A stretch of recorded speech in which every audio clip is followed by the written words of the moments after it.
Muy buenas y bienvenidos. Hoy nos vamos a sumergir en un tema que, bueno, parece de ciencia ficción, pero que es absolutamente fundamental para entender la vida a nivel molecular. Vamos a hablar del ARN, esa molécula esencial, y de un problema que es casi una paradoja. Tenemos tecnologías capaces de darnos imágenes casi atómicas de estas estructuras, pero esas imágenes a menudo contienen errores imposibles, como pequeños fantasmas en la máquina. Exacto. Esos errores se conocen como clashes o, bueno, colisiones. Ocurren cuando, en una reconstrucción digital, dos átomos aparecen más cerca el uno del otro de lo que las leyes fundamentales de la química permiten. Es una imposibilidad física. Imagina que tienes un mapa increíblemente detallado de una ciudad, pero un edificio ocupa el mismo espacio que otro. El mapa es útil, sí, pero tiene un fallo que hay que corregir para que sea fiable. Y ahí está la misión del estudio que tenemos delante. Actuar casi como forenses digitales para limpiar estos mapas moleculares. Proponen una solución muy ingeniosa usando estadística y, bueno, geometría bastante compleja. Así que nuestro trabajo hoy es desgranar este método, no solo para entender cómo lo hacen, sino para descubrir por qué no hay una única forma correcta de hacerlo. Y, sobre todo, qué nos enseña este desafío sobre la inteligencia artificial y el análisis de datos en general. Bien, pues empecemos por el principio, por la escena del crimen, por así decirlo. El documento define una colisión como una configuración molecular que está prohibida. A mí me parece fascinante que nuestras herramientas más avanzadas para ver estas moléculas, como la cristalografía de rayos X, no sean perfectas. Sigo pensando en esa analogía de una foto de altísima resolución, pero con artefactos, con píxeles corruptos que hay que limpiar. Es una buena analogía, sí. Pero la implicación es mucho más grave que un simple píxel corrupto. Esas colisiones no son solo un problema estético. El estudio subraya un punto que es crucial. Si no se corrigen, esos datos erróneos contaminan las bases de datos. Y estas bases de datos son el alimento de los algoritmos de aprendizaje automático que intentan predecir la estructura de nuevas moléculas. Si alimentas un sistema con datos que contienen imposibilidades físicas, el sistema aprende a generar imposibilidades físicas. Claro. Básicamente, si metes basura, sale basura. Y eso no es que frene la investigación, es que la puede desviar en una dirección completamente equivocada. Entendido. Es un problema de cimientos. Si la base de datos está mal, todo lo que se construya encima será inestable. Entonces, el objetivo es crear una especie de corrector ortográfico para la geometría del ARN. Y para hacerlo más manejable, el estudio no mira la molécula entera, sino que la divide en fragmentos, como si fueran ladrillos que llaman suites. Correcto. Y aquí llega el primer gran salto conceptual, que es bastante abstracto, pero es la clave de todo el asunto. Para describir la forma de estos ladrillos, de estas suites, no usan coordenadas cartesianas normales, o sea, X, Y, Z. En su lugar utilizan 7 ángulos diedros. Imagina la columna vertebral de la molécula. Pues estos ángulos miden las diferentes torsiones y giros en cada una de sus articulaciones. Al hacer esto, transforman un problema de forma en el espacio 3D en un problema de geometría en un objeto matemático llamado toro de 7 dimensiones. Un momento, un momento. ¿Un toro de 7 dimensiones? A ver, un toro es la forma de un donut. Eso ya es difícil de visualizar. Pero 7 dimensiones suena increíblemente complejo. ¿Cómo puede eso simplificar algo? Parece contraintuitivo, ¿verdad? Pero es genial. Piénsalo así. Un ángulo va de 0 a 360 grados y luego vuelve a empezar en 0. Es cíclico. La representación matemática de ese ciclo es un círculo. Vale. Ahora, si tienes un segundo ángulo que también es cíclico, lo que haces es coger ese círculo y hacerlo girar en un segundo ciclo.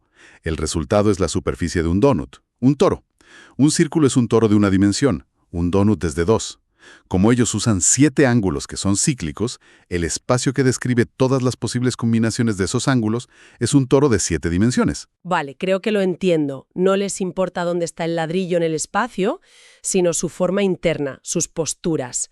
Y como esas posturas son giros, son cíclicas, como un reloj que vuelve al inicio, usar este toro de 7 dimensiones es la forma matemáticamente correcta de tratar con 7 variables que se comportan como relojes. Exactamente. La genialidad es que captura la naturaleza cíclica de los enlaces moleculares de una forma que las coordenadas X, Y, Z nunca podrían. Evita problemas como, por ejemplo, que 359 grados y 1 grado parezcan muy lejanos numéricamente, cuando en realidad están justo al lado. En el toro están pegados, como debe ser. Entendido. Un lienzo matemático hecho a medida para el problema. Una vez que tienen todas sus suites representadas como puntos en este espacio de 7 dimensiones, ¿cómo distinguen las correctas de las incorrectas? Aquí entra la herramienta principal. Una técnica estadística llamada torus clustering, o agrupación en el toro. La idea es agrupar los puntos que están cerca, en este espacio 7D, asumiendo que las formas similares se agruparán en nubes de puntos. Pero aquí, justo al empezar, nos topamos con la paradoja central de todo el estudio. ¿A qué te refieres? A que el algoritmo que se supone que es no supervisado y que debe encontrar patrones por sí mismo, lo primero que hace es preguntarle al científico. Vale, voy a buscar grupos, pero dime tú qué aspecto debe tener un grupo. Les obliga a definir dos parámetros, como los diales de una radio.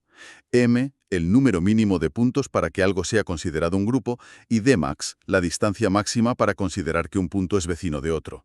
Cualquier punto que quede demasiado aislado es un atípico o outlier. O sea que antes de empezar la búsqueda automática de patrones, ya hay un humano decidiendo qué es un patrón. No es tanto un descubrimiento objetivo como una búsqueda con unas reglas predefinidas. Me suena un poco a trampa o al menos científico y más artístico. Es que lo es. Es una decisión de diseño, un juicio de experto. Y es la debilidad y a la vez la honestidad de cualquier método de clustering. No hay una verdad matemática sobre cuáles son los parámetros correctos. Depende de lo que busques.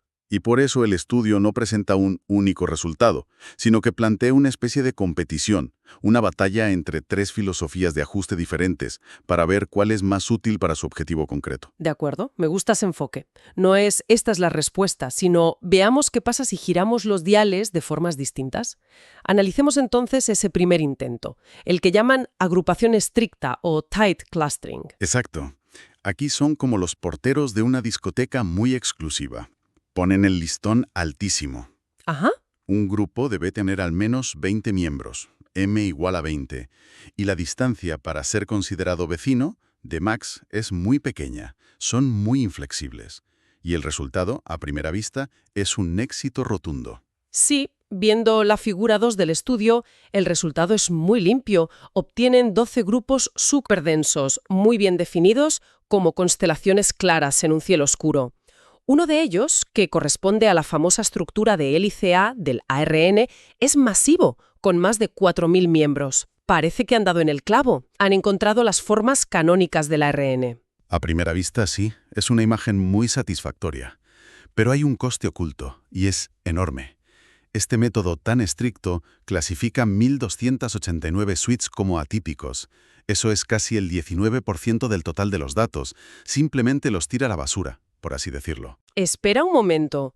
¿Pero no era ese el objetivo? ¿Encontrar y descartar los errores? Quizás esas 1.289 suites son, de hecho, los datos malos, las configuraciones con clases que querían eliminar. ¿Por qué asumimos que están tirando algo valioso y no simplemente limpiando la basura? A mí me parece una ventaja, no un inconveniente. Esa es la pregunta del millón, y es una objeción muy buena. No podemos estar seguros al 100%. Pero en biología, la diversidad es la norma, y las funciones más interesantes a menudo residen en las excepciones, no en la regla. Una conformación de ARN rara y poco común podría ser la clave para interactuar con una proteína específica o catalizar una reacción única. Al definir lo normal de una forma tan estrecha, te arriesgas a crear un sistema ciego a la novedad. Es un enfoque conservador. Obtienes plantillas de altísima calidad para lo más común, pero podrías estar ignorando sistemáticamente los descubrimientos más rompedores que se esconden en esos datos atípicos. Entiendo el riesgo. Es como si para definir ser humano solo aceptaras a personas que miden entre 1,70 y 1,80 y a todos los demás los clasificaras como error de medición. Perderías una parte enorme y perfectamente válida de la realidad. Vale, entonces, el ser tan exclusivo tiene sus peligros. ¿Cuál fue el segundo enfoque? El segundo intento es la agrupación laxa o alargada, lo que llaman thin clustering. Es la reacción lógica al problema anterior. Dicen, de acuerdo, hemos sido demasiado estrictos, vamos a abrir la mano. Mantienen el tamaño mínimo del grupo en 20, pero aumentan mucho la distancia máxima, la Dmax. Le dicen al portero de la discoteca que sea mucho más permisivo. Y el objetivo se cumple. El número de atípicos se desploma de 1.289 a solo 659. ¿Han reducido los descartes a la mitad? Suena bien, pero... Porque siempre parece haber un pero. El pero es que la fiesta se descontrola.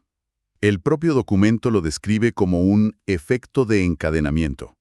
Al ser tan permisivo, el algoritmo empieza a conectar puntos que están relativamente lejos, creando grupos que la figura 3B muestra como delgados y alargados. La integridad del grupo se pierde. Ya no es una nube densa y coherente, sino una especie de cadena o serpiente. Es como si para no dejar a nadie fuera, acabaras uniendo varias fiestas de calles distintas en un solo grupo. Pierde su significado. Los autores son claros.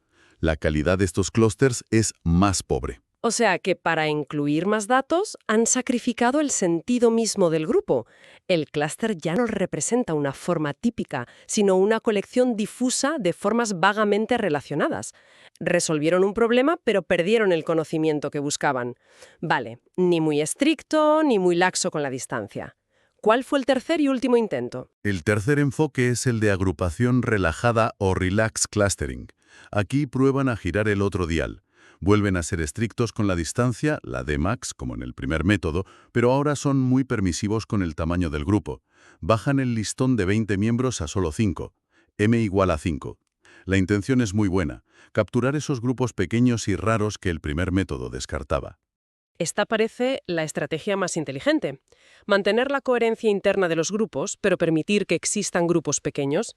Así podrías encontrar esas conformaciones raras, pero biológicamente importantes de las que hablabas. La intención es esa, pero el resultado vuelve a ser problemático, por una razón técnica pero fundamental. Al permitir grupos tan pequeños, el método empieza a ver patrones por todas partes. Y la prueba estadística que usa para decidir si dos grupos son realmente distintos no tiene la potencia suficiente para trabajar a esa escala. No puede distinguir con confianza entre un subgrupo real y una fluctuación aleatoria. El resultado, como se ve en la figura 4b, es que agrupa en un solo clúster lo que visualmente parecen ser varios subgrupos pequeños y distintos.